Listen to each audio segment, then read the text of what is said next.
सोने के ढेर को लात मार के अपनी मां की तरफ भाग जाएगा, क्योंकि वो प्यार समझता है। 4 स्त्रियों को बिठा दो, उन चारों में वो अपनी मां के पास जाएगा, क्योंकि उसे पता है कि यहां से प्यार मिलना है। बस प्यार का बंधन बड़ा है। इसलिए मैं आपसे कह रहा हूं कि प्रेम जो है आप सबको अच्छा लगता है, आप लोग प्रेम की ओर खींचते हैं। जब आप प्रेम की ओर खींचते हैं तो भगवान भी प्रेम की तरफ खींचते हैं। सच बताओ, आप किससे खुश होते हैं, पैसे से या प्यार से? क्या चाहिए जीवन में, बोलो। अच्छा एक बात बताओ, जरा कल्पना करो थोड़ी देर के लिए, सपोज एक छोटी सी कल्पना मैं आपको कराऊं। आपके पास बिल्कुल पैसा ना हो, फॉर एग्जाम्पल आपके पास बिल्कुल पैसा ना हो और आपका घर एक जंगल में हो, चारों ओर जंगल है, नदी है, झरने हैं, हरा भरा जंगल है, खाने को उस जंगल में बढ़िया फल फूल हैं, और आप अपनी मां, पिता, पत्नी, बच्चों के साथ आपका घर एक घनघोर जंगल के अंदर है। जरा कल्पना करो, आपका पूरा परिवार है और आपके पास पैसे बिल्कुल नहीं है, 1 रुपए नहीं है आपके पास, पर आपका एक सुंदर सा जंगल के अंदर लकड़ी का घर है, आपने लकड़ी का बनाया है, बांस का, ऊपर से नीचे आपने मिट्टी की दीवारें बना रखी हैं, जो पत्थर मिला तो पत्थर की दीवार आपने बना ली, ऊपर आपने छत लकड़ी की डाल रखी है, ऊपर घास डाल रखी है, सेफ है, आपका घर अच्छा है, छोटा सा 3-4 कमरे बने हैं और आप जंगल में हैं। अब बताओ कि आपके पास कोई पैसा नहीं है और आप जंगल में हैं, और उस जंगल में आपकी मां आपको बहुत प्रेम करती है, आपकी पत्नी ऐसी है जो आपको बहुत प्रेम करती है, आपका पति ऐसा है जो आपको बहुत प्रेम करता है, आपके बच्चे ऐसे हैं कि आप माँ बाप को बहुत प्यार करते हैं, आप माँ बाप ऐसे हैं कि बच्चों को बहुत प्यार करते हैं। ऐसा आपका एक परिवार है जंगल के भीतर। बताओ ऐसे जीवन में, ऐसे जीवन को बहुत लंबे समय तक जिया जा सकता है कि नहीं?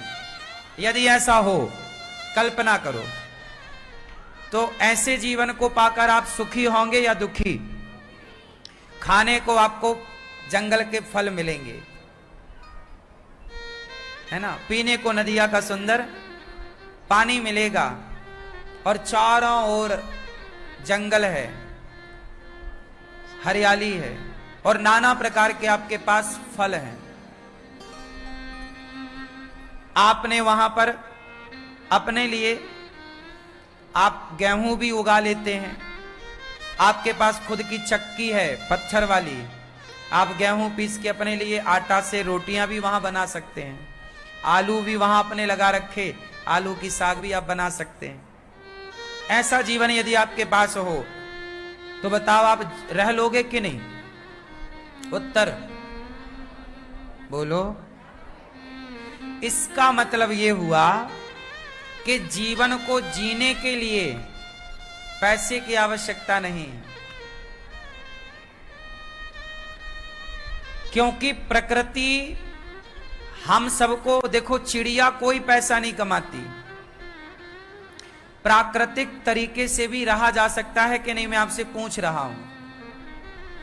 यदि हम आज की सारी आधुनिकता को छोड़ दें थोड़ी देर के लिए, माना कि हमने आज की सारी आधुनिकता से अपने आप को दूर कर लिया, तो हम जी पाएंगे कि मर जाएंगे? जोर से, जीवन संभव है आज की आधुनिकता के बिना या नहीं? हां, जिस प्रकृति ने आपको बनाया है, जिस नेचर ने आपको बनाया है, तो आपको बनाया है तो आपके लिए प्रकृति में परमात्मा ने सब कुछ भरा है, नहीं भरा? सब कुछ तो है, क्या नहीं?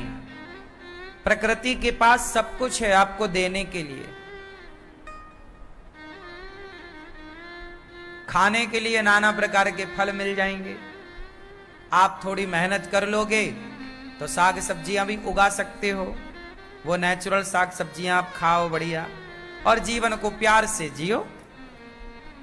अब मुझे ये बताओ कि जीवन में जो इतनी भाग दौड़ है ये किसके लिए है? आज जो आदमी इतना परेशान हो रहा है, इतना भाग रहा है, ये किसके लिए? बोलो, किसके लिए? पैसे के लिए। और उस पैसे से पाएगा क्या? क्या पाएगा? स्टीव जॉब्स जो थे, जब उनका आखिरी वक्त आया तो वो बिस्तर में पड़ गए। स्टीव जॉब्स जिन्होंने आईफोन को बनाया, एप्पल,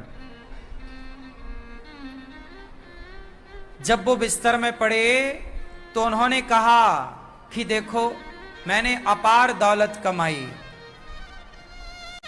लेकिन आज मैं बिस्तर में जितना दुखी हूं, मेरे से दुख की कोई कल्पना नहीं कर सकता। आज मेरे पास इतनी दौलत होने पर भी मेरे पास कुछ नहीं है, क्योंकि जीवन नहीं है। जीवन है तो सब कुछ है, जीवन नहीं तो कुछ नहीं। इसका मतलब यह है कि उस व्यक्ति ने कहा कि मैंने जितना समय पैसे कमाने के लिए मैंने दौड़ लगाई, काश मैंने अपने जीवन को समझकर जीवन को आनंद से शांति से जिया होता तो इस पैसे से ज्यादा सुखी जीवन को जीने में मुझे प्राप्त होता। आदमी पैसे के पीछे भाग भाग कर अपने जीवन को समाप्त कर लेता है। अच्छे समय जो हंस करके अच्छे समय को जो परिवार के साथ गुजार सकता था, हंस सकता था, मुस्कुरा सकता था, उस हंसने मुस्कुराने के पल को उसने गवा दिया,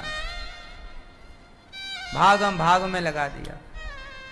इसलिए पुराने ऋषि मुनि जंगल में रहते थे, इसलिए पुराना भारत जंगल में था, इसलिए पुराने साधु संत कहां रहते थे? जंगल में।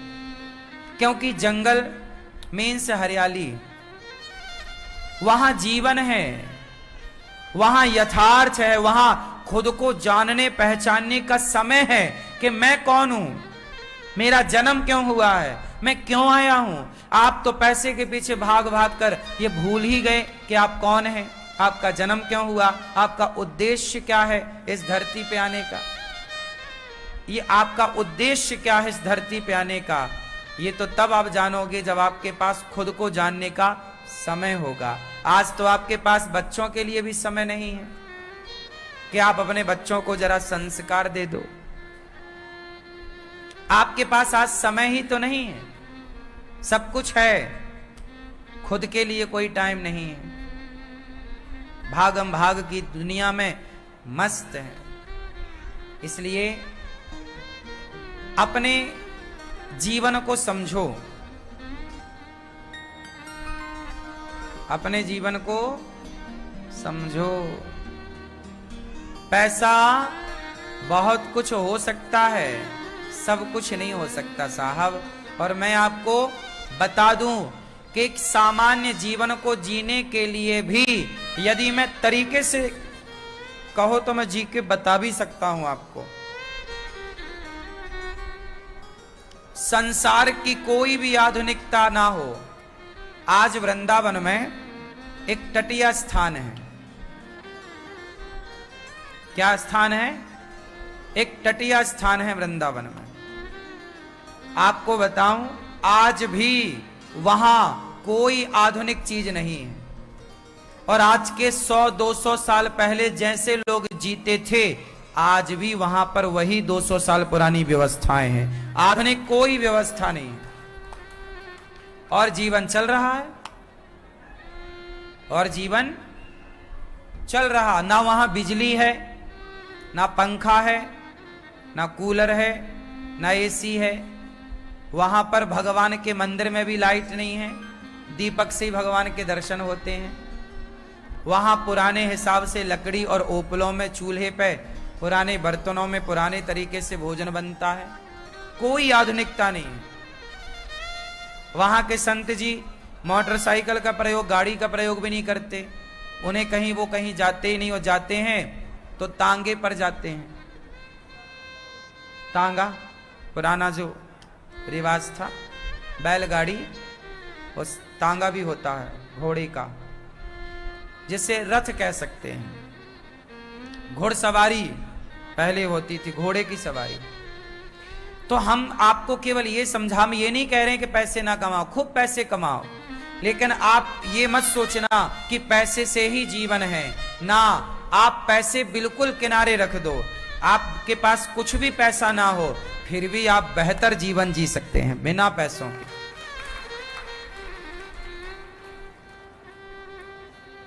इसका मतलब ये है कि आप पैसे खूब कमाओ, लेकिन पैसे कमाने में ना पागल ना हो जाओ। अपने लिए समय निकालो, अपने को जानो। यदि आप अपने लिए समय निकालते, अपने को जानते, थोड़ा प्रकृति से जुड़े रहते, तो आपके मन में चिंताएं ना होती, आप डिप्रेशन में ना जाते। जो व्यक्ति जंगल में रहता है ना, वो कभी डिप्रेशन में नहीं रह सकता। मैं बहुत पहले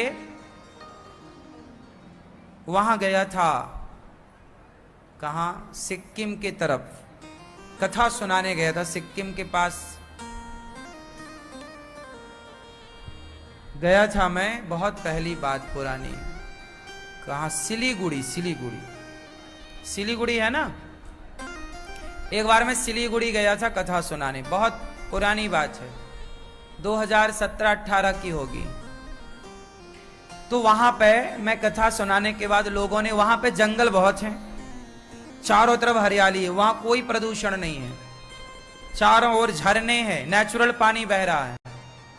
तो मैं वहां पे गया, तो वहां पे पहाड़ों में मैं गया, तो वहां पहाड़ों में पता है लोग अपना घर बना के, घर काहे का, वही लकड़ी वाला घर बना के, और लोग रहते हैं। एक घर यहाँ है, एक घर वहां है, एक घर वहां है, एक घर वहां। मैंने पूछा वहां घर में बैठ के लोगों से, भाई आप यहाँ क्यों रहते हो?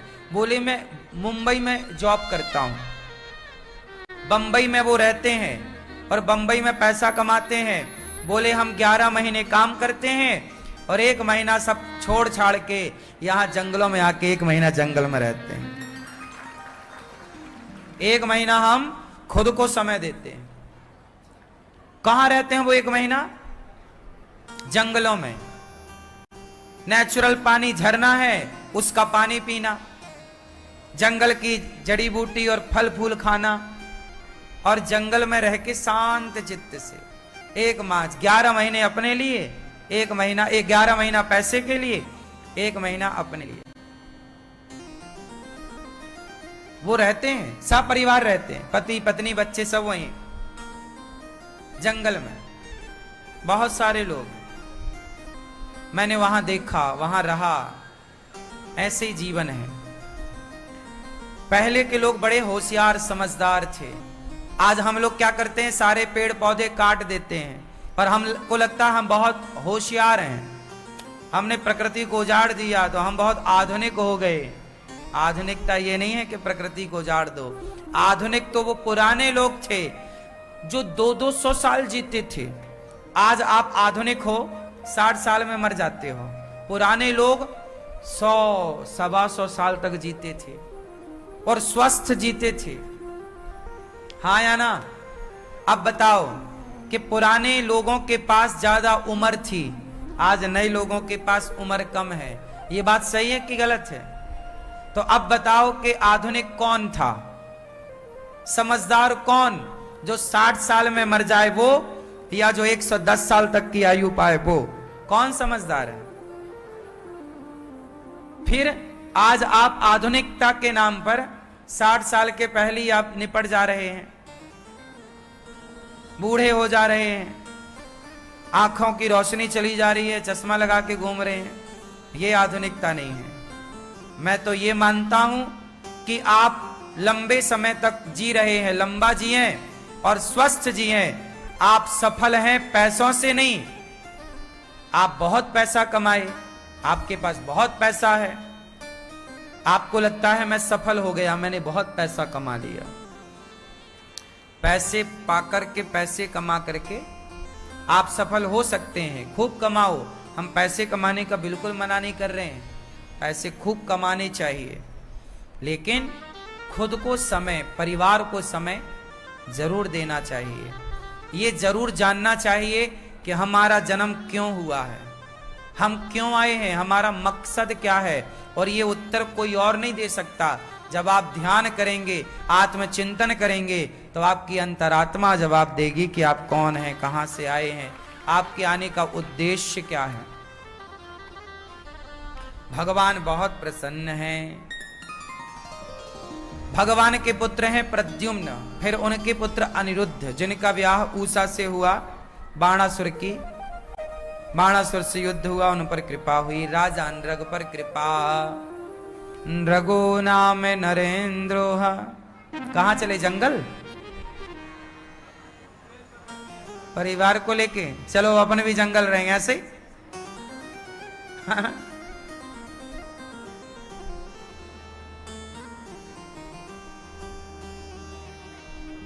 ये देखो, इन्होंने सुना और सुन के तुरंत चल पड़े जंगल।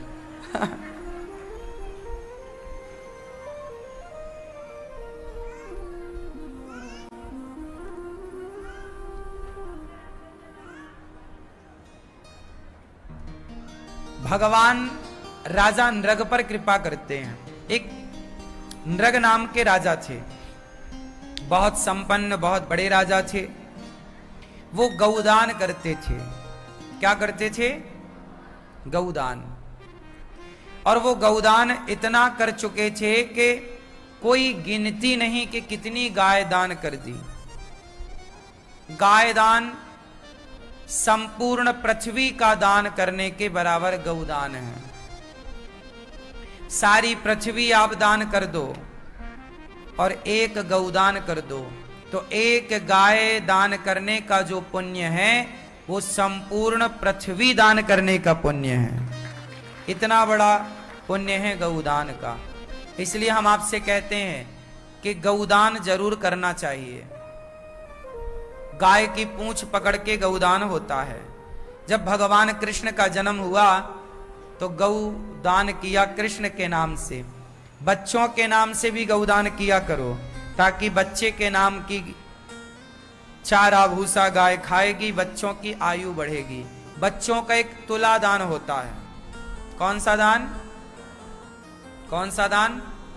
क्या होता है ये? नहीं पता? तराजू के एक पलड़े पर बच्चों को बिठाया जाता है और दूसरे पलड़े पर आप चाहे गायों के लिए गुड़ या चारा या दाना, खली, तो दूसरे पलड़े पर बच्चों के वजन का गुड़ या बच्चों के वजन का चारा या बच्चों के वजन का दलिया, दाना, ये उस वजन का फिर गाय को खिलाया जाता है। तो कहते हैं बच्चों का तुला दान करने से बच्चों के जीवन में आने वाला संकट, जब गाय आपका वो दलिया, चारा, गुड़ खा करके पगुराएगी, जुगाली करेगी, तो गाय जैसे ही उसे पचाएगी तो आपके बच्चे के जीवन में आने वाले संकट भी वो गाय पचाकर समाप्त कर देगी, सुरक्षा कवच का कार्य कर देती है। इसलिए बच्चों के नाम से तुला दान अवश्य करना चाहिए। आप गौरी गोपाल गौशाला जाकर वहां बच्चों को एक पलड़े पर बिठाकर तुला दान कर सकते हैं। चारे का, भूसे का, जो आपका मन है, तुला दान जरूर करना चाहिए बच्चों का। बच्चों की नजर काय से उतारी जाती है? गाय की पूंछ से। किससे? गाय की। मां यशोदा जब देखती कि लाला को नजर लग गई तो गौ माता की पूंछ घुमा देती 7 बार।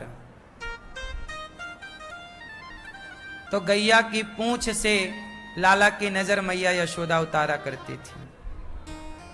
गाय का गोबर कान के पीछे हल्का सा गोबर का एक टीका लगा देती तो नजर नहीं लगती। तो ये गाय को ऐसी थोड़ी माता कहा गया है। गौ माता वो आपके बच्चों पर आने वाले संकट को भी टाल देती है। गौ माता, आप कई बार आपके घर में यदि गाय है, कई बार क्या होता है, एक बार क्या हुआ कि एक आदमी गाय की सेवा करता था। अचानक उसकी गाय बड़ी स्वस्थ, अचानक गाय की मृत्यु हो गई। गाय भगवान के घर चली गई। जब गाय मरी तो उस किसान ने पूछा अपने गुरुजी से कि गुरुजी बताओ, मेरी गाय तो बड़ी सुंदर थी, स्वस्थ थी, कोई बीमारी नहीं थी, मैं चराता रोज, क्यों मर गई मेरी गाय? तब गुरुजी ने कहा कि बेटा, आज तुम्हारे परिवार में किसी की मृत्यु होने वाली थी। आज तुम्हारे परिवार में बहुत बड़ा संकट आने वाला था, कोई अनहोनी होने वाली थी, पर तुमने गाय की सेवा करी तो गाय ने परिवार की अनहोनी को अपने ऊपर लेकर के उसे समाप्त कर दिया। ये बात सच्ची है, पता है आपको? पहले सबके घरों में गाय होती थी, श्रद्धा से लोग गाय की सेवा करते थे, तो परिवार में कोई संकट आ जाए तो गाय अपने ऊपर ले लेती थी। अब आप पता नहीं इस बात को कितना मानेंगे, कितना नहीं मानेंगे। आज के विज्ञान के युग में आप पता नहीं इस पर यकीन करेंगे नहीं करेंगे, पर ये बातें बिल्कुल यथार्थ बातें हैं कि हमारे द्वारा जब हम गाय की सेवा करते हैं तो गाय परिवार को अपना मानने लगती है। पता है आपको, जिस घर में गाय होती है ना, गाय उस घर के सभी सदस्यों को पहचानने लग जाती है। हाँ या ना? हाँ या ना? फिर गाय उस घर के लोगों को पहचानने लगती है, और कोई बाहर का आए तो सिर हिलाती है उसके लिए, उसको मारने के लिए कि तुम मत आओ। कोई नया व्यक्ति आए तो गाय उसके लिए सिर हिलाती है, ऐसे करती है। लेकिन परिवार के लोगों के लिए वो जान जाती है कि ये बच्चे भी हैं तो बच्चों को भी लाड़ करेगी, गाय चाटेगी। तो गाय सदा से हमारे बीच में रहती आई है, हमारे परिवार का एक हिस्सा है। इसलिए गाय की जब आप श्रद्धा से सेवा करते हैं तो आप पर आने वाला संकट गौ माता अपने ऊपर ले लेती है। ये यथार्थ है। इसलिए कहता हूं कि बच्चों के नाम से गौदान जरूर करना चाहिए, बच्चों का तुलादान जरूर करना चाहिए। बच्चों के नाम से गौदान करने से जब वो गाय आपके नाम से वहां रहेगी, आपके चारा भूसा खाएगी, तो वो आपकी ही है, आपके नाम से ही है वो, तो वो आपके जीवन में आने वाले संकट को अपने ऊपर लेगी। इसलिए गौदान, जो चले गए, जिनकी मृत्यु हो गई, उन्हें तो पार लगाती है गाय वैतरणी से, पर जो जिंदा हैं उनका संकट खुद पचा लेती है, अपने ऊपर ले लेती है। इसलिए गाय दोनों तरफ से कल्याणकारी है।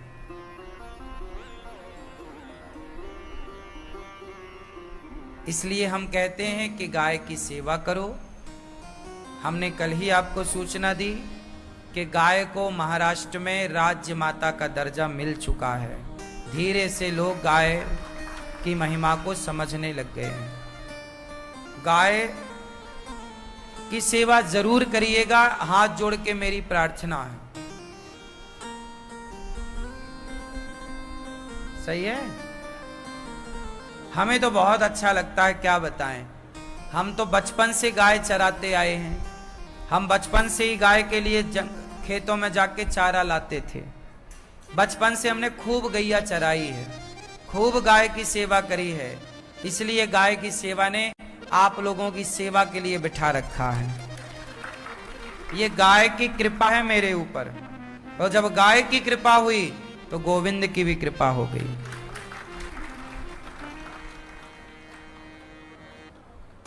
तो गाय की कृपा जरूरी है। गौरी गोपाल गौशाला जाके देखो, हमारी गाय कितने सुख से रहती हैं। आप में से कितने लोग गौरी गोपाल गौशाला गए हैं? आपने देखा सभी गाय कितने सुख से है। सारी गाय बिल्कुल हृष्ट पुष्ट स्वस्थ है। हाँ या ना? किसी भी गाय की हड्डी नजर नहीं आ रही है कि बिल्कुल सूखी हो। खूब बढ़िया खाती पीती है।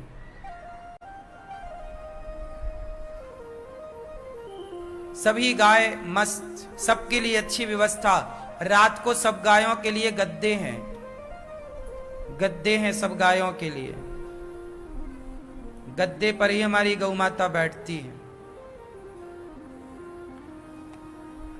तो गाय की सेवा गोविंद की सेवा जैसी है। हमारी, आपने किसी भी गाय को गोबर लगा हुआ नहीं देखा होगा शरीर में? देखा? साफ सुथरी गाय। क्यों? वो गोबर करती है, तुरंत कार्यकर्ता लगे रहते हैं, गोबर हटा देते हैं। और हमारी गाय गोबर में बैठती ही नहीं है, ऐसी स्थिति है ही नहीं। साफ सफाई आपने देखा होगा, वहां साफ सफाई रहती है। तो ये सब चीजें कैसे होती हैं? श्रद्धा है तो काम होगा, श्रद्धा नहीं है तो काम नहीं होगा। तो श्रद्धा है, हम लोगों की गाय पर बड़ी श्रद्धा है। आजकल तो लोग गाय को ना जाने क्या क्या कहते हैं, है ना? हम टीवी चैनलों पर जाते हैं, लोग हमसे कहते हैं, वहां पढ़े लिखे लोग बैठे रहते हैं टीवी चैनलों पर, न्यूज पर।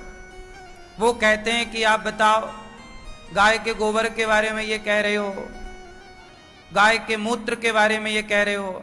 अब उन्हें कैसे समझाएं कि भाई तुम ज्यादा पढ़ लिख गए हो, इसलिए तुम बिल्ली की पोटी तो खा सकते हो। पता है आपको, बिल्ली की पोटी की कॉफी बनती है, बिल्ली की छिछी की आजकल कॉफी बनती है, और लोग उसे, बड़े बड़े लोग, बड़ी महंगी आती है, लोग पीते हैं। तब उनका स्टेटस घटता नहीं है। पर गौ माता के मूत्र और गौ माता के पंचगव्य को, गोबर को देख करके लोग नाक पकड़ते हैं। ये बड़ी विडंबना है। बिल्ली की पट्टी बड़े शौक से पिएंगे, पर गाय के गोबर में उन्हें घिन आती है। क्या करें साहब, आज के लोग पढ़ लिख गए हैं ना ज्यादा, इसलिए वो गाय को माता नहीं कहते। अब पढ़े लिखे लोग, अरे गाय माता है क्या? गाय को लोग वो जानवर कहते, तो जानवर है। क्या बताएं, आजकल जो बच्चे पढ़ रहे हैं ना, वो शिक्षा भारतीय शिक्षा नहीं है। आजकल स्कूलों में जो बच्चों को पढ़ाया जाता है, वो कौन सी शिक्षा है? वो अंग्रेजों की शिक्षा है। कौन सी शिक्षा है? जोर से। इसलिए अंग्रेजी मीडियम है, इंग्लिश मीडियम है। इंग्लिश मीडियम मीन्स अंग्रेजी मीडियम, अंग्रेजों का मीडियम है भाई। हमें अंग्रेज मीडियम नहीं चाहिए, अंग्रेजी मीडियम नहीं चाहिए, भारतीय परंपरा की शिक्षा चाहिए। भारतीय पढ़ाई को पढ़कर भारत की शिक्षा से बच्चे डॉक्टर बने, भारत की शिक्षा से बच्चे इंजीनियर बने, और भारत की शिक्षा से बच्चे जज बने। जब भारत के सिद्धांत को पढ़कर जज बनेंगे, तब भारत की जो न्याय प्रणाली होगी वो और मजबूत होगी। भारत की इंजीनियरिंग, भारत का इंजीनियर यदि भारत की शिक्षा पढ़कर इंजीनियर बनेगा तो देखो, अच्छा बताओ, ये जो लाल किला है, ये जो ताजमहल है, ये भारत के इंजीनियर ने बनाया था कि विदेश के इंजीनियर ने? बोलो। भारत के। जगन्नाथपुरी का मंदिर हजारों साल पहले बनाया गया था। इस 1000 साल में कितना तूफान, कितनी बारिश, कितना भूकंप आया, लेकिन वो मंदिर 1000 साल से खड़ा है। हजारों साल से। 1400 साल पुराना कोणार्क मंदिर है।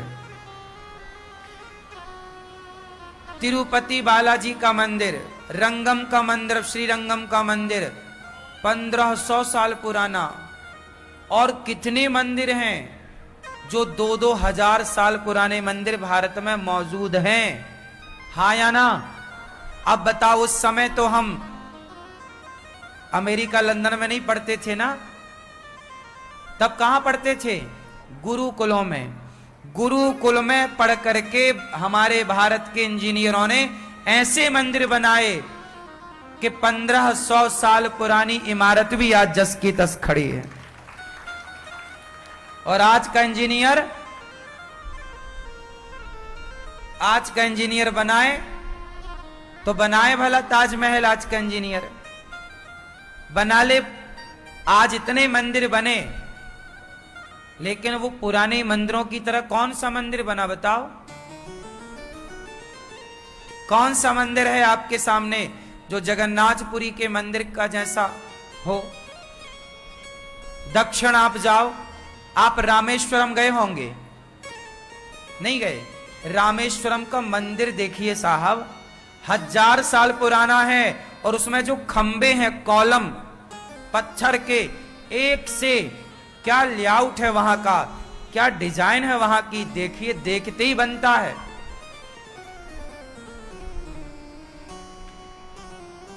मंदिरों की गुम्बज में कितने बड़े बड़े पत्थर रखे गए, वो कैसे गए होंगे, कैसे पहुंचाए होंगे, क्या दिमाग रहा होगा? क्या ये लोग अनपढ़ थे क्या? उत्तर दो। क्या आज के लोग ही पढ़े लिखे हैं क्या?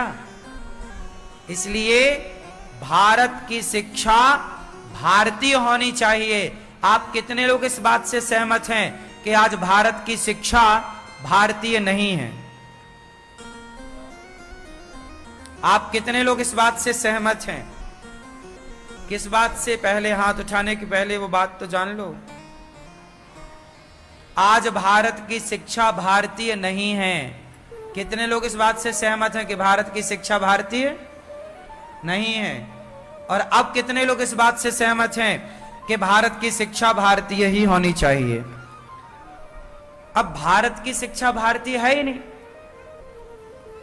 अब भारत में जितने भी आईपीएस बन रहे हैं, आईएएस बन रहे हैं, जितने भी भारत के आईएएस आईपीएस बने, ये लोग भारत की शिक्षा पढ़कर बने ही नहीं, ये विदेशी शिक्षा पढ़कर बने।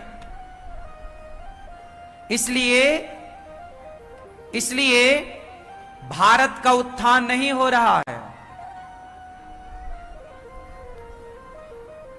भारतीय संस्कृति तो बिल्कुल खत्म होने पे खड़ी है।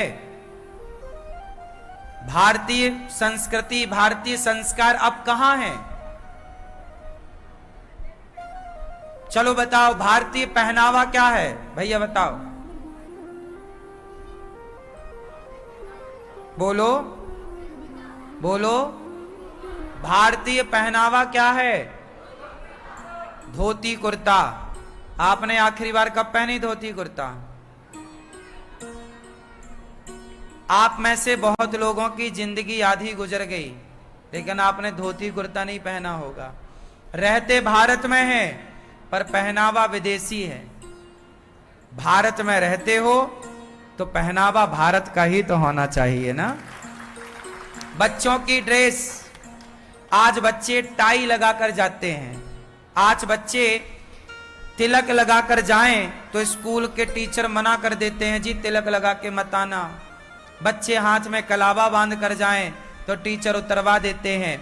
बच्चे तुलसी की माला पहन कर जाएं तो टीचर उतरवा देते हैं। क्यों? ये भारत है, हम कोई पाकिस्तान में थोड़ी पढ़ा रहे हैं अपने बच्चों को कि हमारा बच्चा तिलक लगा के नहीं जा सकता। भाई हम कोई पाकिस्तान में थोड़ी हैं। क्यों नहीं जाएगा तिलक लगा के? भारत का पहनावा धोती कुर्ता है। तो भारत का जब पहनावा धोती कुर्ता है तो भारत के स्कूलों में, भारत में पहली बार तो स्कूल नहीं होने चाहिए, गुरुकुल होने चाहिए। क्या होने चाहिए? हमें स्कूलों की जरूरत ही नहीं है, क्योंकि हमारे जितने प्राचीन मंदिर बने वो स्कूलों में पढ़कर नहीं बने, वो गुरुकुलों में पढ़ करके बने हैं। पुराने भारत का जो निर्माण हुआ है वो स्कूलों के बल पर नहीं, गुरुकुलों के बल पर हुआ है।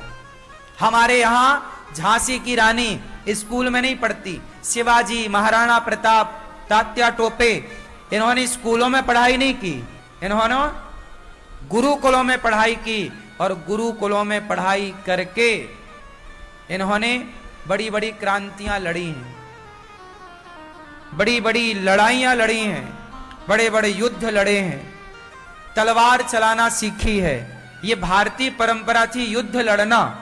युद्ध की भी तो राम कहां पढ़े? स्कूल में कि गुरुकुल में? श्री कृष्ण कहां पढ़े?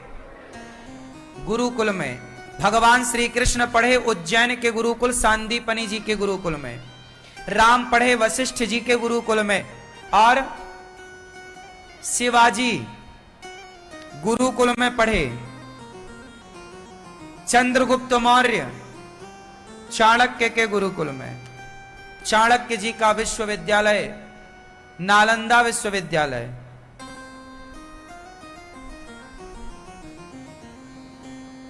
पंडित मदन मोहन मालवीय जी ने गुरुकुल की स्थापना की थी, जो आज यूनिवर्सिटी बनी है, BHU काशी। वो गुरुकुल ही था, भीख मांग मांग के बनाया था पंडित श्री मदन मोहन मालवीय जी ने, हाँ या ना? लेकिन आज भारत में स्कूल हैं, गुरुकुल होने चाहिए, और प्रत्येक गुरुकुल में धोती कुर्ता ही बच्चों की ड्रेस होनी चाहिए। गले में तुलसी की माला हो, माथे पर तिलक हो। और हमारे यहां दर्शन शास्त्र पढ़ाने चाहिए, वेद पढ़ाने चाहिए, उपनिषद पढ़ाने चाहिए, और बाकी पढ़ाइयां भी पढ़ाओ।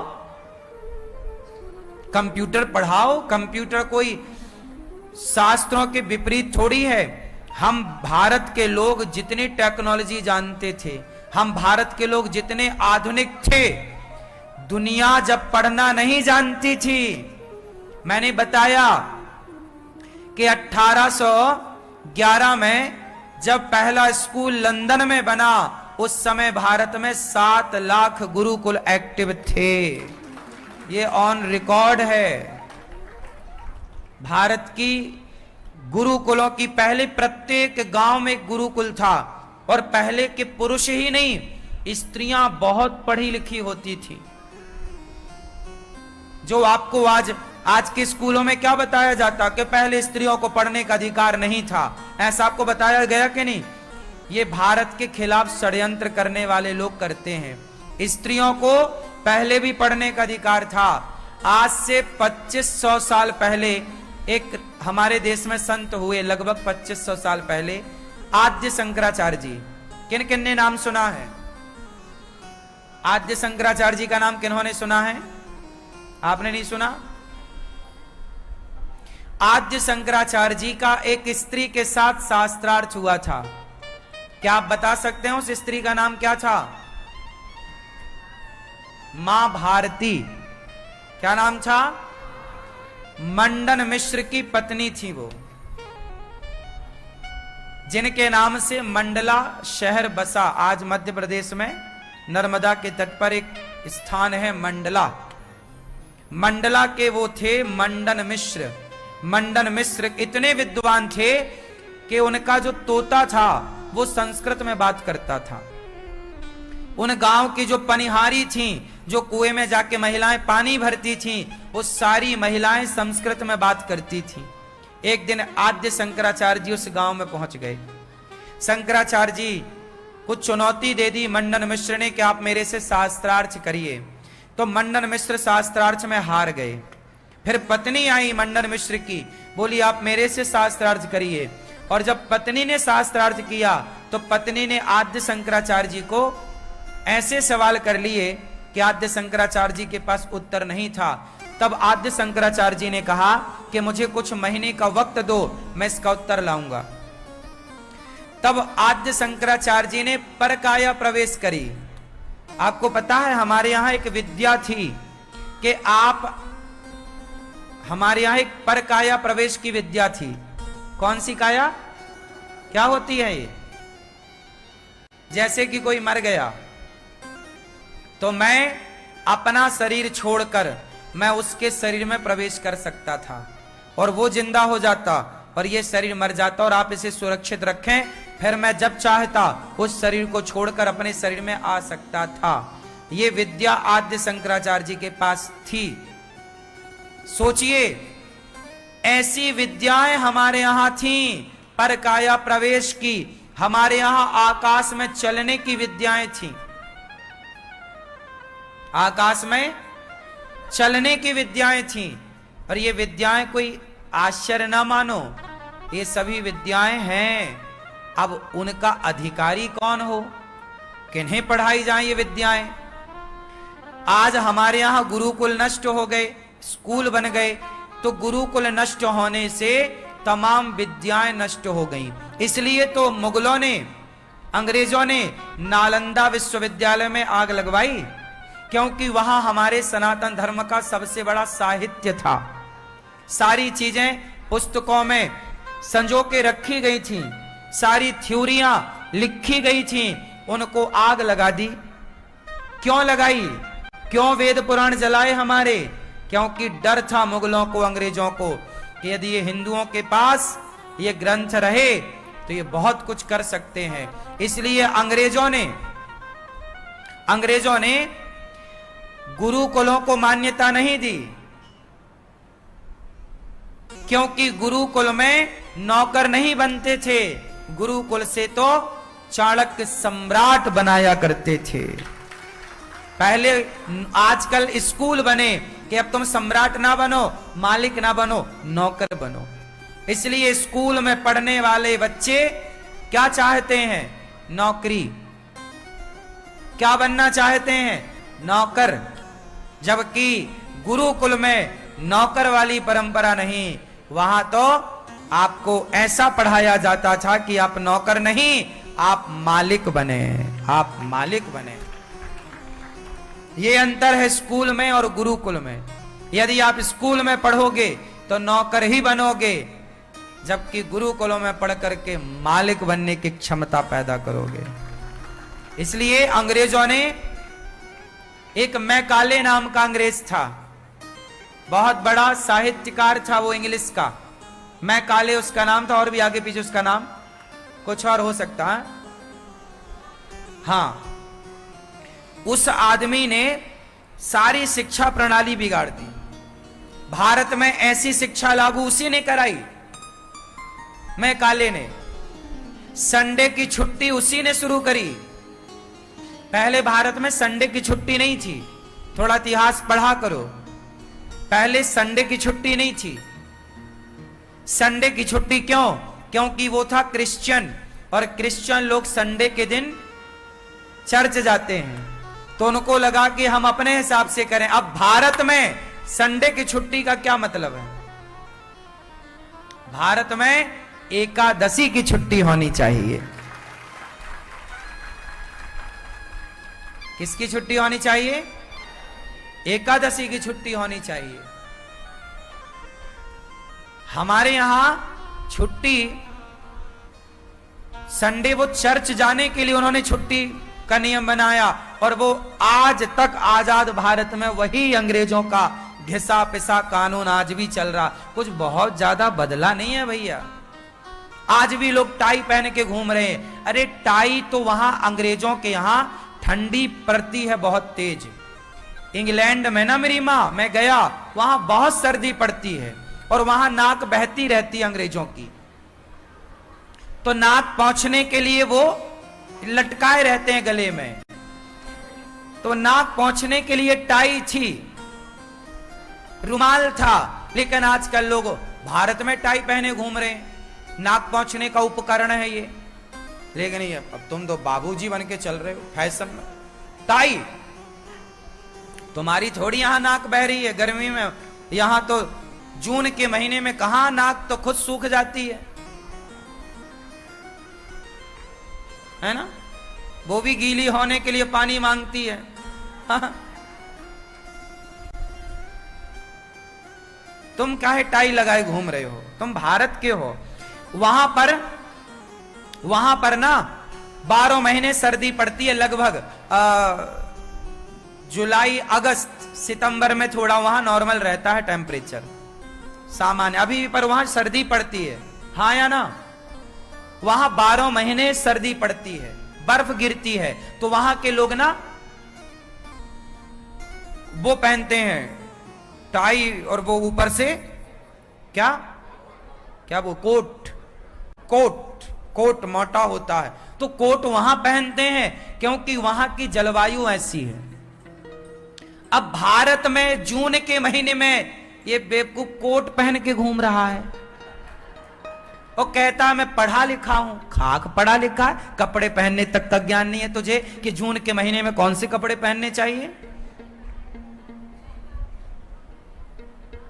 भाई हमारे भारत में गर्मियों के कपड़े अलग होते हैं और सर्दियों के कपड़े, हाँ गर्मियों में पतले कपड़े पहने जाते हैं, कॉटन पतले कपड़े, सर्दियों में मोटा।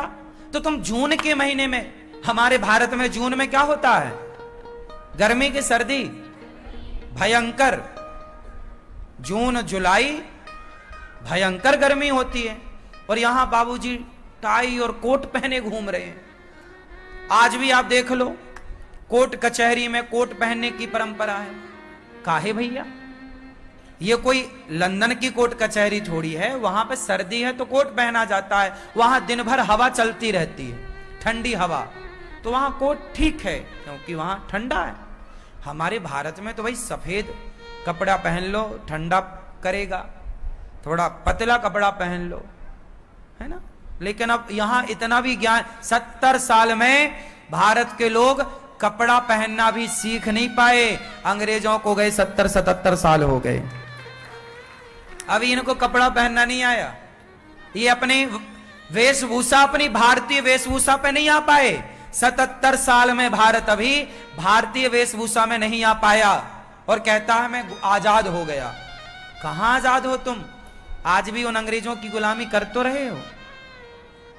तुम कौन सा गीता पढ़ने लग गए स्कूलों में? यदि तुम गुलाम हो तो तुम स्कूलों में पढ़ रहे हो, आजाद होते तो गीता पढ़ाना शुरू कर देते। भारत में गुरुकुलों की स्थापना हो जाती। जिन्हें आज स्कूल कह रहे हो उन्हें गुरुकुल कह दो ना। सारे सरकारी दस्तावेजों में स्कूल की जगह गुरुकुल मेंशन कर दो कि भाई ये स्कूल नहीं चलेगा, भारत में गुरुकुल के नाम से चलेगा। पढ़ाओ, आप गीता पढ़ा लो, जो विषय है वो रखो, पर उनमें से कुछ हटा के जो जरूरत नहीं है गीता ऐड कर दो, गीता पढ़ा दो, उपनिषद शुरू कर दो, है ना। अच्छी चीज पढ़ाओ। गा से गधा पढ़ा रहे हो तुम, गा से गणेश पढ़ा दो। मां से मछली पढ़ा रहे हो तुम, मां से मंदिर पढ़ा दो। मातृ देवो भव पढ़ा दो, पितृ देवो भव पढ़ा दो। माँ बाप भगवान होते हैं, वेद वाक्य है मातृ देवो भव पितृ देवो भव। ये किसी स्कूल में नहीं पढ़ाया जाता कि बेटा माँ भगवान होती है, पिता भगवान होता है। भारत के गुरुकुलों में पढ़ेगा बच्चा तो कभी अपनी माँ को वृद्धाश्रम ना भेजेगा बच्चा।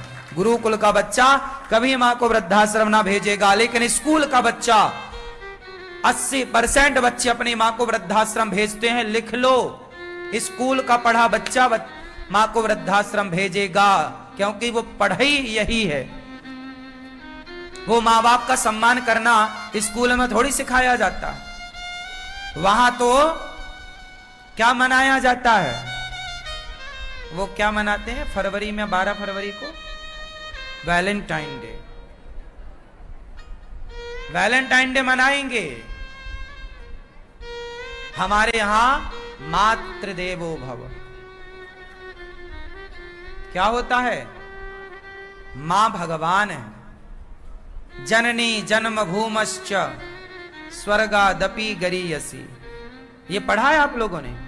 देखो, इन युवाओं को ये नहीं पढ़ाया गया कि जननी जन्म भूमश्च स्वर्गादपि गरीयसी। हम लोगों ने पढ़ा, हमारे टाइम पर था, लेकिन अब तो हटा दिया, अब आपको जरूरत नहीं पड़ी ना।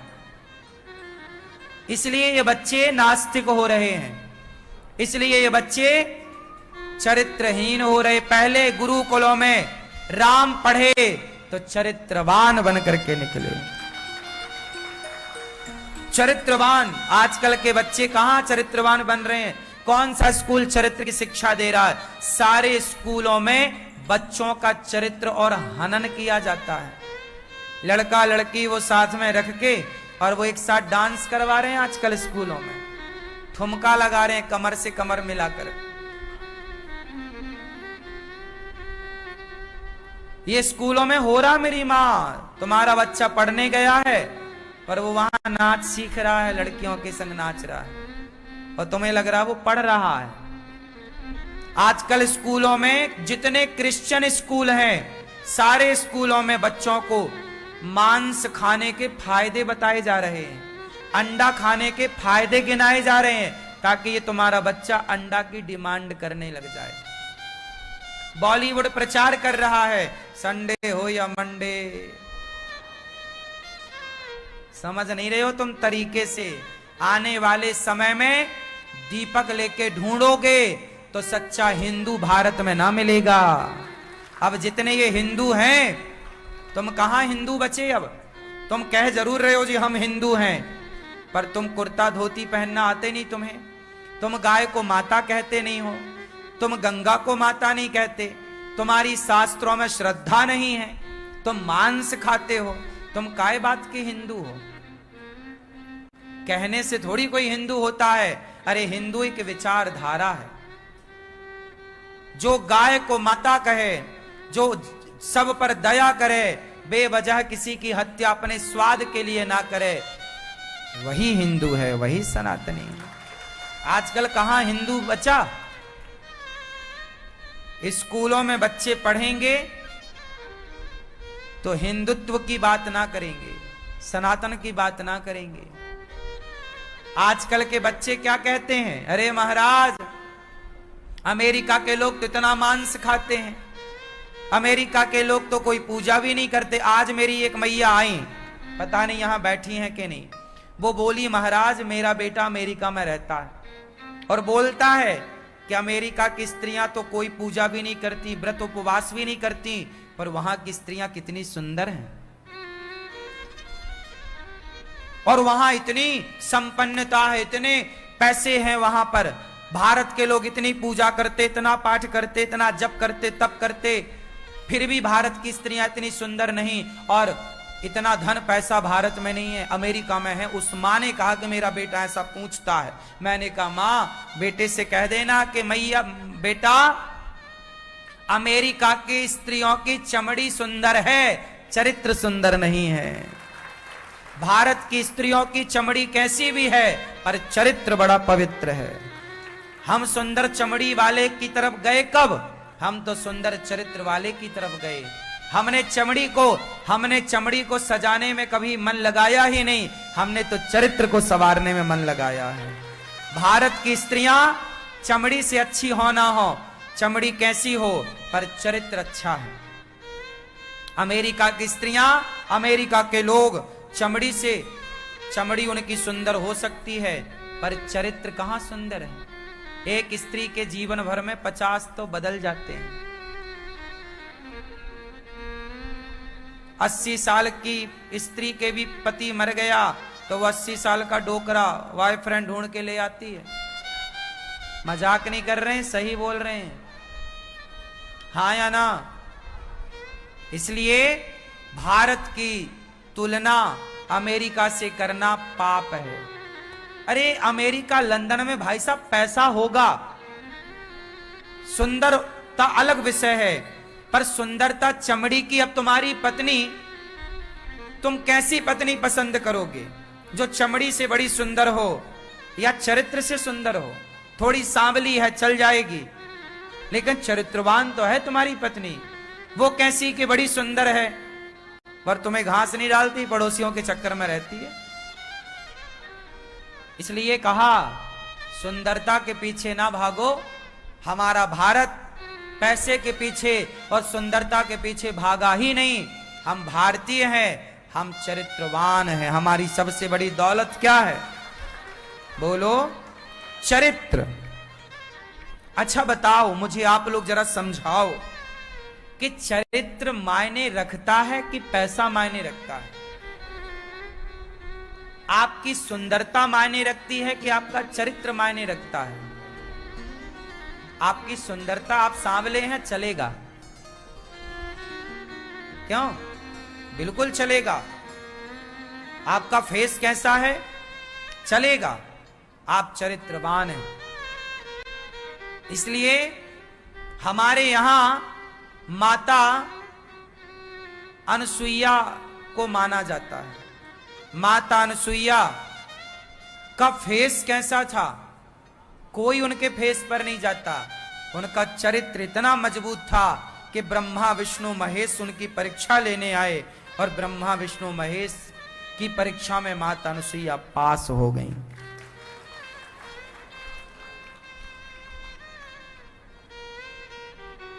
इसलिए अमेरिका इत्यादि देशों में सब ठीक है, कोई बुराई नहीं है, पर चरित्र की बराबरी सुनो, हमारे भारत की बराबरी ना चरित्र के मामले में कोई नहीं। इसलिए कहता हूं मेरे दोस्तों कि तुम अपना चरित्र बनाए रखो, कहीं तुम भी अमेरिका ना बन जाना, कहीं तुम भी 17 के चक्कर में ना फंस जाना, सत्यानाश हो जाएगा। भारत यदि बचा है तो संस्कारों के बल पर। भारत को ही विश्व गुरु कहा गया है, अमेरिका, लंदन, जापान को नहीं। स्वामी विवेकानंद जी की चमड़ी कैसी थी कोई नहीं जानता, चरित्र कैसा है सब जानते हैं। हमारे यहां चमड़ी की थोड़ी उपासना है, चरित्र की उपासना है। इसलिए आप चरित्रवान बनो, है ना मेरी मां? चरित्रवान। राजा नृग ने गौदान दिया और भगवान की कृपा उन्हें प्राप्त हुई गौदान के बल पर। पौंड्रक और काशीराज द्विद पर भगवान ने कृपा की। नकली भगवान बन के घूमता था पौंड्रक। क्या बन के घूमता था? जोर से। अच्छा ये बताओ, आज भी भारत में नकली भगवान है या नहीं? कौन कौन? आजकल ना बहुत सारे नकली तो फ्रॉड मंदिर बन गए, और मंदिर में जो बैठे हैं वो फ्रॉड हैं। भगवान के नाम पर आज तो सुनो, आज इंसान ही नकली है ऐसा नहीं है, आज खाने पीने की चीजें नकली हैं ऐसा नहीं, आजकल तो भारत में भगवान भी नकली है। बताओ कौन से नकली भगवान है? उत्तर दो जोर से, जोर से, थोड़ा जोर से। कौन है? हाँ, कौन से बाबा? ये नकली हैं।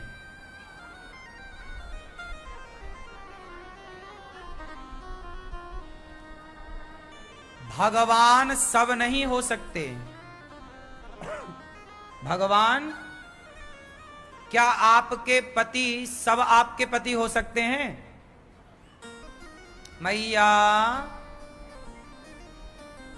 क्या सब आपके पति हो सकते हैं कि एक ही रहेंगे? जैसे सब पति नहीं हो सकते ऐसे सब भगवान नहीं हो सकते। जैसे पति एक है ऐसे भगवान, क्या नाम है एक का? क्या नाम है? भगवान श्रीमन नारायण ही भगवान है, राम ही भगवान, नारायण ही राम है, नारायण ही कृष्ण है। वही नरसिंह वामन धनवंतरी, मोहिनी गक्षप धनवंतरी, वही बिहारी जी, वही विठलनाथ जी, वही शिव, वही है। तो भगवान एक है। कोई बाबा जिसके आगे बाबा लगा हो वो इंसान तो हो सकता है, वो संत तो हो सकता है, वो साधु के रूप में पूज्य तो हो सकता है, पर कोई भगवान नहीं हो सकता। जिसके आगे जो इंसान, सब भगवान कैसे हो सकते हैं मेरी मां? समझने की बात है। कितनी भी बड़ी नदी हो, सागर तो नहीं हो सकती ना। कितनी भी बड़ी नदी हो, समुद्र तो नहीं हो सकती ना। ऐसा हो सकता है क्या यार ये तो समुद्र से बड़ी नदी है, या समुद्र के बराबर है? क्या कोई नदी समुद्र के बराबर हो सकती है? बोलो। नदी नदी ही रहेगी, वो कभी समुद्र नहीं हो सकती। उसी तरह मनुष्य मनुष्य ही रहेगा, वो अच्छे कर्म करके देव हो सकता है, पूज्य हो सकता है, पर भगवान नहीं हो सकता।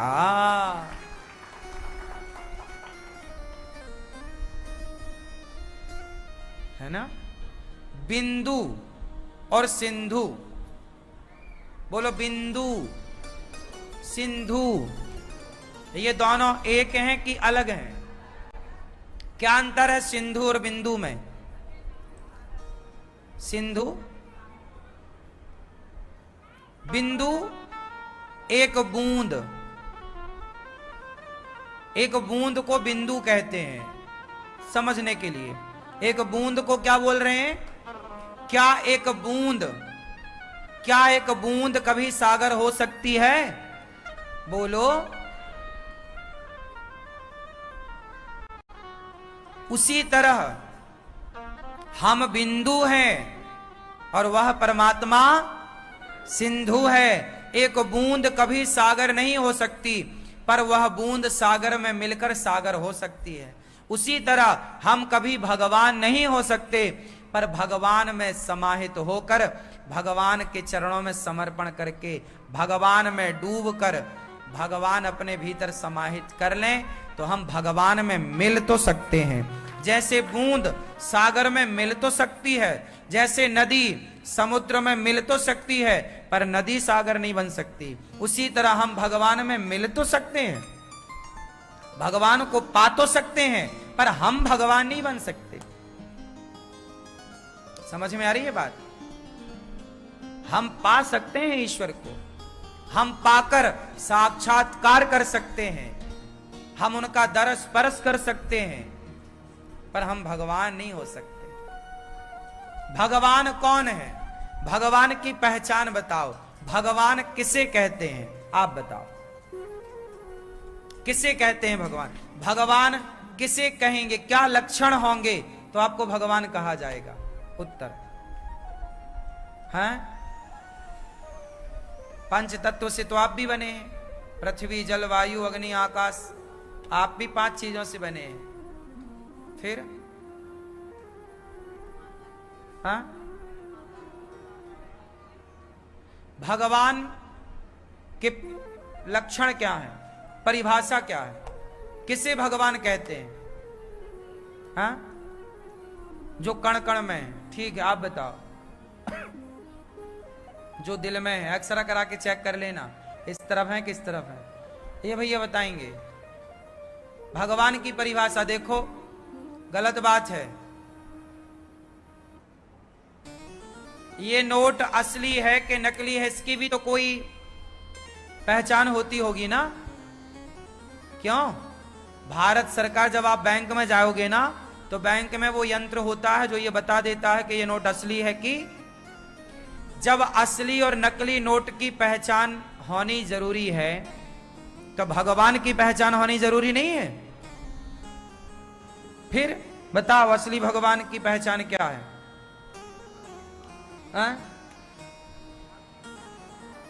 जो भक्ति करता हो, जो अच्छे विचार रखता हो। अच्छे विचार तो तुम्हारा पड़ोसी भी रखता है, गोलू। ओ भैया दाढ़ी वाले, बताओ। नहीं बताओगे? गुस्सा हो गए क्या? बैठे बैठे बताओ। नहीं गुस्सा हो ना? आप बताओ, पीले भैया भगवान की परिभाषा। असली 500 का नोट की क्या पहचान है और नकली की क्या पहचान है, आपको पता होगी।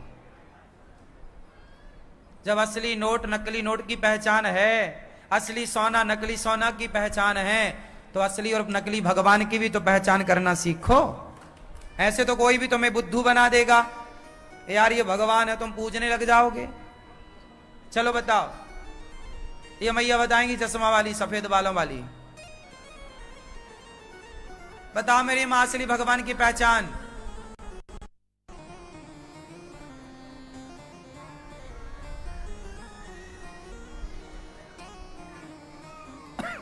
हाँ, कितनी बार बताए मेरी मां? हाँ बताओ। सबकी रक्षा,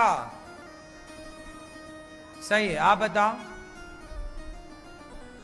सिंपल सुनो, लक्ष्मी जी को कौन कौन जानता है? बोलो, जो लक्ष्मी जी को जानता वो हाथ उठाओ। ओ भैया तुम नहीं जानते, सफेद शर्ट वाले छोरा, लक्ष्मी मैया को नहीं जानते? लक्ष्मी जी जिनके चरण दबाएं वही भगवान है। लक्ष्मी जी जिनके, लक्ष्मी जी सबके चरण नहीं दबा सकती। आप जिनको बाबा, जिन बाबा को आप भगवान कह रहे हैं, क्या लक्ष्मी जी उनके पांव दबाएंगी? जिनके चरण लक्ष्मी जी दबाएं उन्हें भगवान कहते हैं। सिंपल परिभाषा है ये। तो लक्ष्मी जी किसके पांव दबाती हैं? बोलो बोलो। वो भगवान है जो शेष सैया पर लेटे हों, जो शेष सैया पर लेटते हों वो भगवान हैं। जिनकी नाभि से कमल प्रकट हुआ हो वो भगवान है। जिनकी नाभि से कमल और कमल में ब्रह्मा जी प्रकट भय हो वो भगवान है। भगवान सब नहीं हो सकते, वही भगवान श्रीमन नारायण, वही नारायण राम है, वही कृष्ण है, वही विष्णु है, वही हरि है। ठीक है, हाँ या ना? वही शिव है, वही शंकर है। शंकर में, हरि में और हर में कोई भेद, दिखने में दो हैं कि ये कैलाश में रहते हैं, वो बैकुंठ में रहते हैं। वो दिखने में बैकुंठ और कैलाश दिख रहा है, पर यथार्थ में वो हरि हरि और न भेद, वो एक ही है। वो दिखने में दो हैं। जैसे आप अपनी एक उंगली आंख में रखो यहां पर और हल्का सा दबाव, आपको हम दो दिखने लग जाएंगे। ज्यादा फोड़ मत लेना भैया, अंदर ना घुसा लेना उंगली नहीं आंखें फोड़ के कहो आपने फोड़वा दी। आप अपनी उंगली आंख में यहां रखो और हल्का सा दबाव, तो मैं आपको दो दिखने लग जाऊंगा। देखो जरा, मैं दो दिख रहा हूं कि एक हूं? अरे आंखें मूंद के नहीं, यहां आंखें खुली, आंखों को दबाना है, इससे आप दो दिखने लग जाओगे। देखो, फोड़ मत लेना, बस दिखा कुछ? ऐसा है कि नहीं? आंखों को यहां दबाने से, यहां दबाओ, यहां दबाओ, यहां आप देखो, दो दिखेंगे, दो दिखेंगे, हाँ या ना? दिख रहा है? प्रैक्टिकल कर लो। कर लिया ना? मैं कितने दिख रहा था? दो। मैं हूं एक, पर दिखा ना?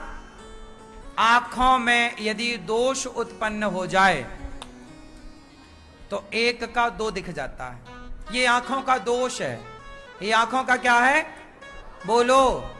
उसी तरह हमारी बुद्धि में दोष होने के कारण हम हरि को और हर को अलग अलग मानते हैं, विष्णु को और शिव को अलग अलग मानते हैं। जबकि बुद्धि निर्मल हो जाए तो दिखेगा कि शंकर में और हरि में, भगवान नारायण में कोई भेद, हरि हर योर न भेद।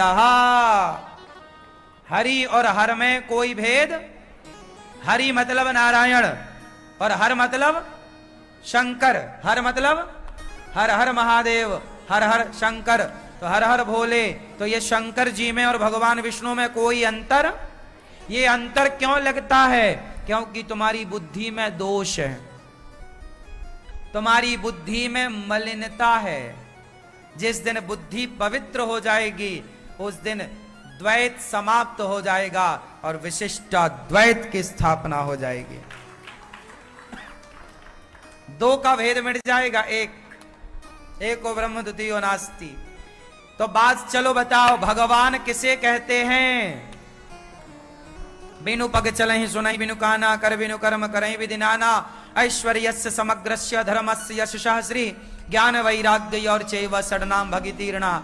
ये संस्कृत में कुछ परिभाषाएं और हैं, पर इन परिभाषाओं के चक्कर में आप भूल जाएंगे इन बातों को। मैंने जो बात बताई उसे आप कभी नहीं भूलेंगे। जो लक्ष्मी जी जिनके पांव दबाए वो, जिनके गले में कौस्तुभ मणि हो वो भगवान, और जिनकी छाती पे चरण चिन्ह हो वो भगवान, जिनके पांव में शंख चक्र गदा पद्म का चिन्ह हो वो भगवान। सब भगवान। क्या इंसान भगवान हो सकता है? इंसान तो देवता हो सकता है, अच्छे कर्म करेगा तो। क्या हो सकता है? आप अच्छे कर्म करो तो देवता बन जाओ। जैसे हमारी माताएं, ये माताएं कौन है? देवी।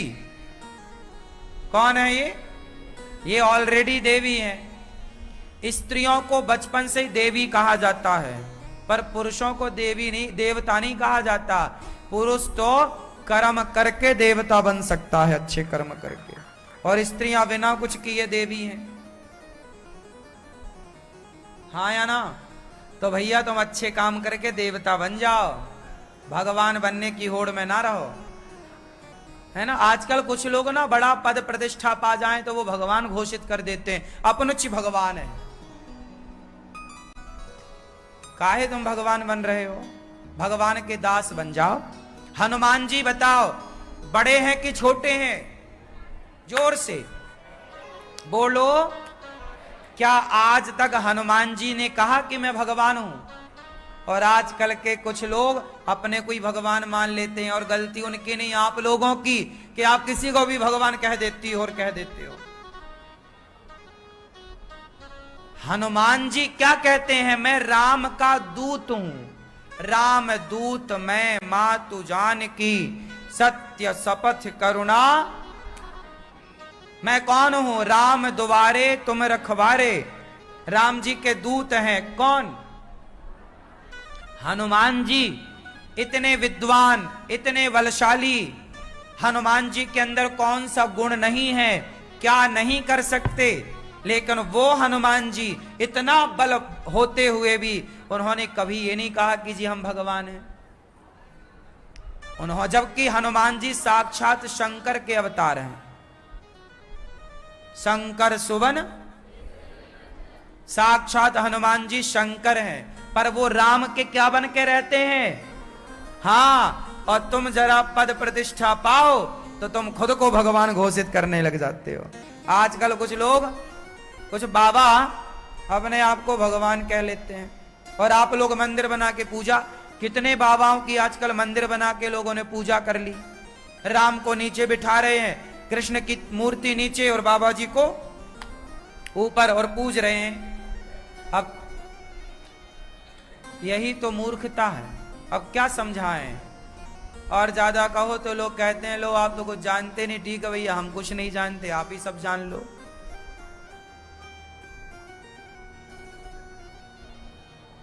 ठीक है, क्या समझ में आया? कितने भगवान हैं? क्या नाम है?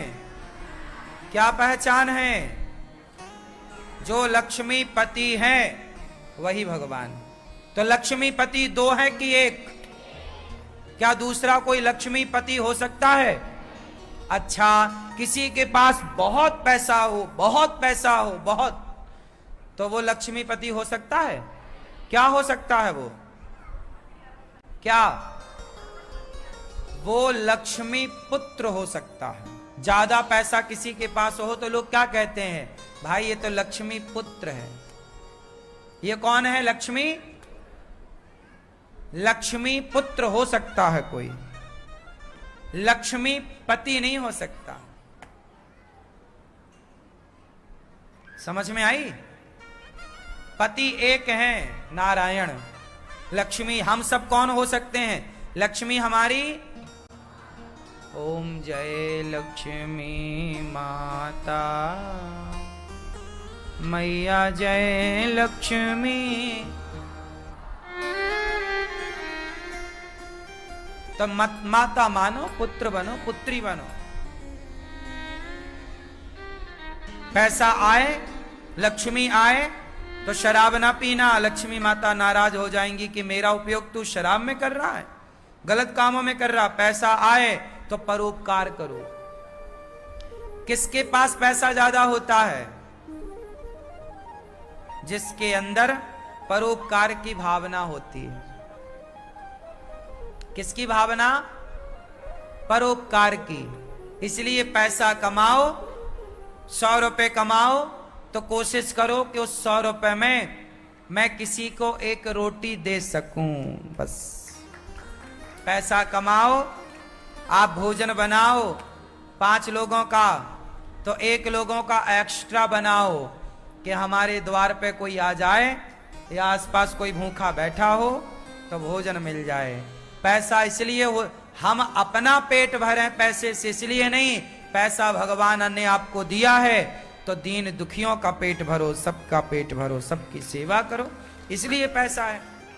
इसलिए नहीं है कि तुम घमंडी हो जाओ, है ना। इसलिए आपसे कहता हूं कि गौरी गोपाल आश्रम में साधु संत देखो फुटपाथ पर सोते हैं। उन संतों को आप लोग चाहें, गौरी गोपाल आश्रम में अन्य क्षेत्र बढ़ता है, हजारों संतों को पेट भर भोजन मिलता है। आप लोग सहयोग करते हैं तो फुटपाथ पर रहने वाले साधुओं को भोजन मिल जाता है। कितना बड़ा आप लोग पुण्य का कार्य करते हैं। ये सभी साधु संतों को बढ़िया भोजन मिल रहा है, पकवान मिल रहा है, तो इससे अच्छी बात क्या हो सकती? पैसा है। देखो हम पैसे का, अनिरुद्धाचार्य पैसे का सदुपयोग करता है कि दुरुपयोग? बोलो। मैं शराब नहीं पीता, मैं मांस नहीं खाता, मैं बीड़ी गुटखा चरस अफीम गांजा बिल्कुल नशा नहीं है मेरा। मैं जो पैसा मिलता है मैं सोचता हूं कि इस पैसे से कितना बढ़िया और कितना लोगों को भोजन करा सकूं। मैं चाहता हूं कि गौरी गोपाल भगवान के द्वार पर रोज हजारों नहीं लाखों लोग आए ताकि मैं लाखों लोगों को रोटी की सेवा कर पाऊं, सबको पेट भर भोजन करा के सबकी सेवा कर पाऊं। मैं चाहता हूं कि आप इस द्वार पर ज्यादा आएं और मुझे ज्यादा सेवा करने का मौका मिले। मुझे लगता है पैसा होगा तो सेवा में लग जाएगा, इसलिए मैं पैसा सेवा से जोड़ता हूं। पैसा पाके मैं उल्टे काम नहीं करता, सीधे काम, अच्छे काम, सामाजिक काम। आपसे एक बात और कहूं कि आपके कोई परिचित में कोई गरीब पिता हो, उसकी बेटी का वो विवाह करना चाहे तो वो गौरी गोपाल आश्रम आए, अपनी पसंद की लड़की, अपने पसंद का लड़का तुम ढूंढ लो और तुम लड़का लड़की ढूंढ के आओ। और यदि तुम चाहो तो गौरी गोपाल आश्रम में ये दास इसी मंच से लड़का लड़की का विवाह करा के जो बन पड़ेगा अधिक से अधिक धन धान्य देकर अपनी बहन को हम विदा करेंगे। गरीब परिवार की बेटियों का विवाह भी ये दास अनिरुद्ध जितना हो सकता है करता है। जितनी गरीब परिवार की बेटियों की हम सेवा कर पाए। देखो हम पैसा मरेंगे तो बांध के तो ना ले जाएंगे, आप लोग ले जाओगे क्या? हम जब मरेंगे तो कुछ ना जाएगा संग, इसलिए जब मरेंगे तब कुछ नहीं जाएगा। जब तक जिंदा है तब तक परोपकार कर लो, वही परोपकार तुम्हारे संग जाएगा। मरने के बाद ना जाएगा, पर जीते जी जो भला करोगे वो भलाई तुम्हारे साथ जाएगी। इसलिए भले करो, काम करो, अच्छे काम करो। इसलिए हम तो जीते जी अच्छे काम कर ही रहे हैं, मरने के बाद तो कर ही नहीं पाएंगे अच्छे काम, क्या करेंगे फिर? तो जो करना भगवान जिनसे कराए, फिर वो हम जब तक जिंदा हैं तो ही कर सकते हैं, मरने के बाद तो हमसे कुछ ना होगा। आपसे होगा क्यों मेरी माँ? इसलिए अच्छे काम कर लो मेरी माँ, भले काम करो। किसी भूखे को भोजन करा दो, किसी बेटी का विवाह, गौरी गोपाल आश्रम में बेटियों का विवाह भी होता है। हम बचपन से लेके आज तक बहुत सारी, पहले तो हम मंचों में जहां जाते थे वहीं विवाह कराते थे गरीब परिवार की बेटियों की। 10-10, 20-20 विवाह एक बार में होते। अब आपसे कह रहे हैं कि कोई ऐसा हो तो आप यहां ले आना, ये दास अनिरुद्ध उनका विवाह जैसा अच्छे से अच्छा होगा करेगा। सब बारातियों के भोजन पानी सब। आजकल गरीब आदमी देखो ना, टेंट ही लगाए तो वो 50,000 का टेंट ही लग जाता है। तो आपका वो टेंट बचेगा, बारातियों का भोजन बचेगा, और जो बन पड़ेगा एक भाई से वो करेगा। तो आप को यदि इसका लाभ लेना है तो आप लड़का लड़की आप ढूंढ लो। लड़का लड़की बस मैच्योर होने चाहिए, मीन्स लड़का लड़की की आयु 21 साल पार होनी चाहिए बस, है ना। सरकारी दस्तावेज में तो सब लगता है ना कि 21 साल से ऊपर हो। क्यों? लड़का लड़की की आयु आजकल 21 साल है, बोल दी ना सरकार ने। लड़की की पहले 18 साल थी, फिर अब क्या हो गई? 21 साल, अब 21 साल हो गई।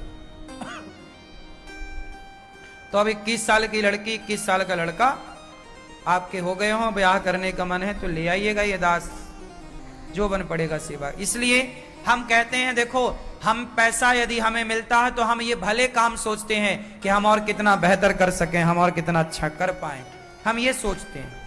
औरों को पैसा मिले तो वो शराब पीने की, चलो यार थोड़ा और महंगी वाली पी जाए, तो वो और महंगी पीने लग जाते हैं। अंतर है थोड़ा सा हमारी विचारधारा में और औरों की विचारधारा में, ये अंतर है। इसलिए कहता हूं भला करो। पांडव पर कृपा, काशीराज द्विविद पर कृपा, जरासंध के जेल से 20,800 राजाओं को निकालना, जरासंध को मारना भीम भैया के द्वारा, राजाओं के द्वारा स्तुति। कृष्णाय वासुदेवाय हरये परमात्मने प्रणतक्लेशनाशाय गोविंदाय नमो नमः।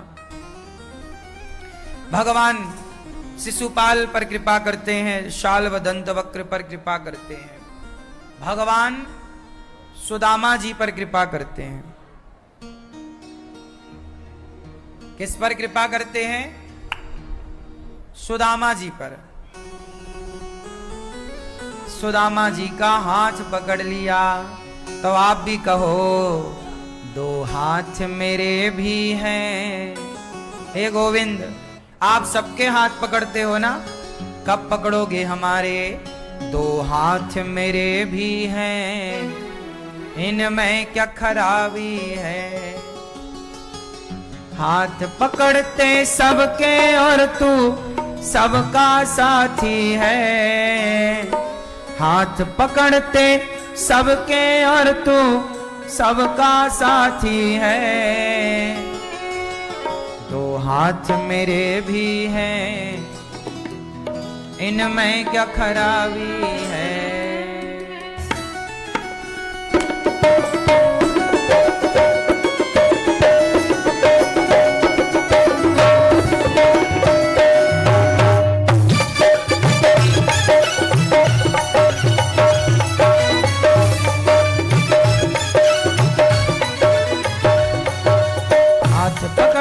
सबके और तू सबका साथी है। हाथ पकड़ते सबके और तू सबका साथी है। हाथ पकड़ते सबके और तू सबका साथी है। हाथ पकड़ते सबके और तू सबका साथी है। हाथ मेरे भी हैं, दो हाथ मेरे भी हैं, इनमें क्या खराबी है। दो हाथ मेरे भी हैं, इनमें क्या खराबी है। दो हाथ मेरे भी हैं, इनमें क्या खराबी है। दो हाथ मेरे भी हैं, इनमें क्या खराबी है।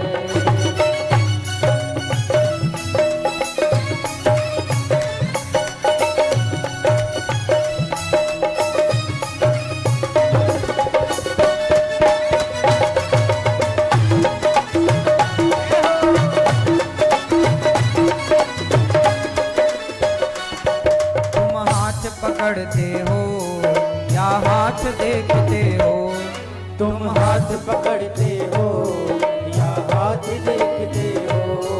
या किसमें फायदा है पहले ये समझते हो। किसमें फायदा है पहले ये समझते हो। या हाथों में विधाता ने कोई छाप लगा दी है।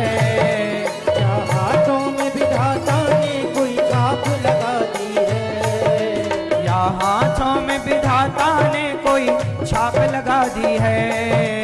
या हाथों में विधाता ने कोई छाप लगा दी है। दो हाथ मेरे भी हैं, इनमें क्या खराबी है। दो हाथ मेरे भी हैं, इनमें क्या खराबी है।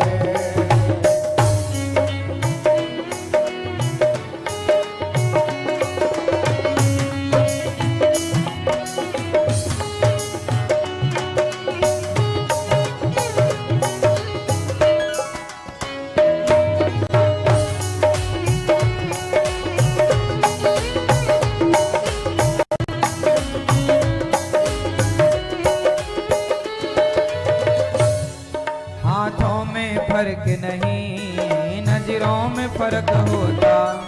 हाथों में फर्क नहीं, नजरों में फर्क होता। ये हाथ पकड़ के देख, इनमें भी दर्द होता। ये हाथ पकड़ते थे, इनमें भी दर्द होता। या फिर इनके कर्मों से तुझको नाराजी है। या फिर इनके कर्मों से तुमको नाराजी है। या फिर इनके कर्मों से तुझको नाराजी है। या फिर इनके कर्मों से तुमको नाराजी है। हाथ मेरे भी हैं, इनमें क्या खराबी है। हाथ मेरे भी हैं, इनमें क्या खराबी है। इसलिए कहता हूँ प्रभु हाथ पकड़ लो और सेवा में लगा लो। हाँ, इतनी कृपा सांवरे बनाए रखना, इतनी कृपा सांवरे बनाए रखना। मरते दम तक सेवा में लगाए रखना। सेवा में लगाए रखना। इतनी कृपा सांवरे बनाए रखना। इतनी कृपा सांवरे बनाए रखना। मरते दम तक सेवा में लगाए रखना। मरते दम तक सेवा में लगाए रखना। इतनी कृपा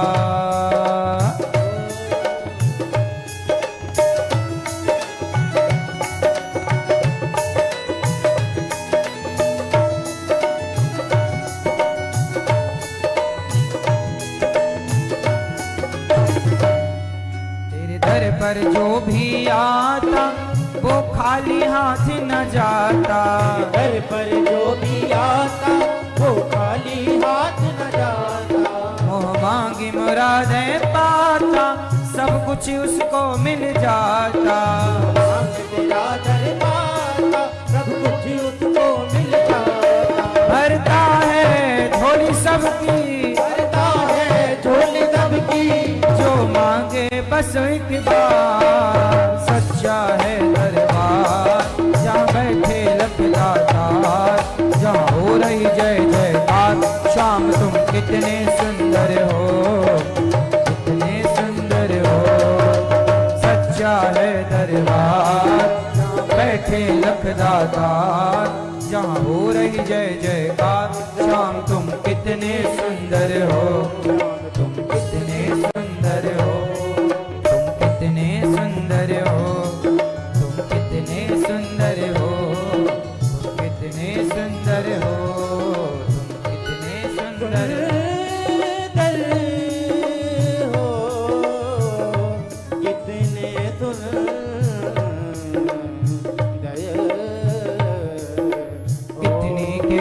सांवरे बनाए रखना, इतनी कृपा सांवरे बनाए रखना। मरते दम तक सेवा में रखना, मरते दम तक सेवा में लगाए रखना, मरते दम तक सेवा में लगाए रखना, मरते दम तक सेवा में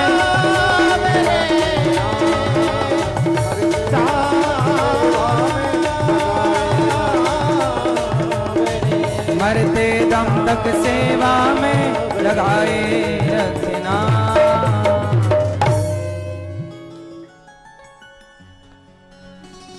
जन्म जन्म तक तेरा मेरा साथ कभी ना छूटे, छूट जाए सांसों की लड़ियां नाम कभी ना छूटे। भजनों की इस भूख को बढ़ाए रखना, मरते दम तक सेवा में लगाए रखना। इतनी कृपा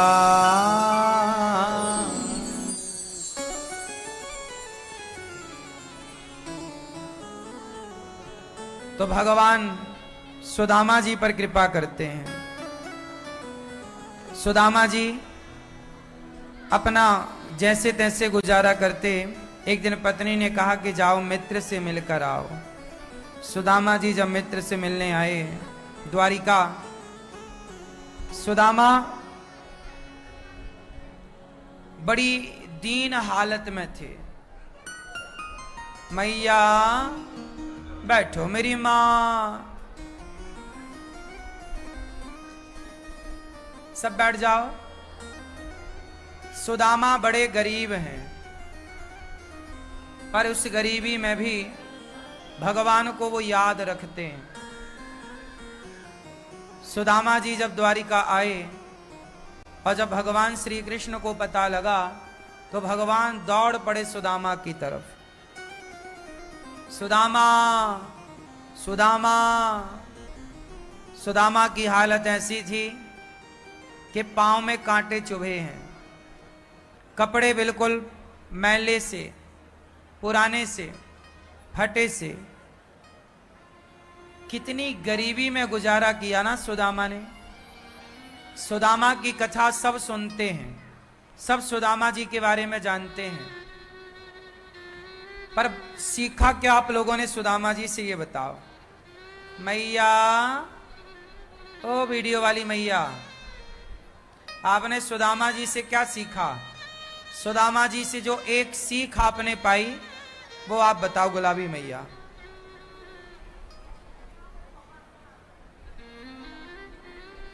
सुदामा जी ने आपको क्या मैसेज दिया, आप बताओ भैया, चश्मा वाले भैया बताओ।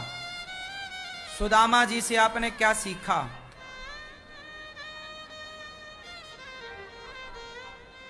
हाँ, सुदामा जी ने, देखो कथाएं तो आप सब जानते हैं, मैं कथा का सार सार समझाना चाहता हूं आपको। सुदामा क्या सीखा आपने कि सुदामा ने इतनी गरीबी में गुजारा किया पर कभी शिकायत नहीं की कि कन्हैया मैं तुम्हारा इतना बड़ा भक्त हूं और देखो तुमने मुझे इतने गरीबी में रखा। सुदामा ने हर परिस्थिति को भगवान की कृपा मानी और हर हाल में प्रसन्न रहे। आप लोग जरा भक्ति करने लग जाओ और जरा आपका समय विपरीत हो जाए तो आप भगवान से लाख शिकायत कर लेते हो। शिकायतें नहीं। प्रभु की इच्छा। नदियों में कभी पानी ज्यादा होता है तो कभी पानी कम होता है, तो कभी सूख भी जाती हैं, हाँ या ना? उसी तरह जीवन है। भगवान की ज्यादा कृपा हो गई तो आपको लगा कि यार सब कुछ है, भगवान की बड़ी कृपा है।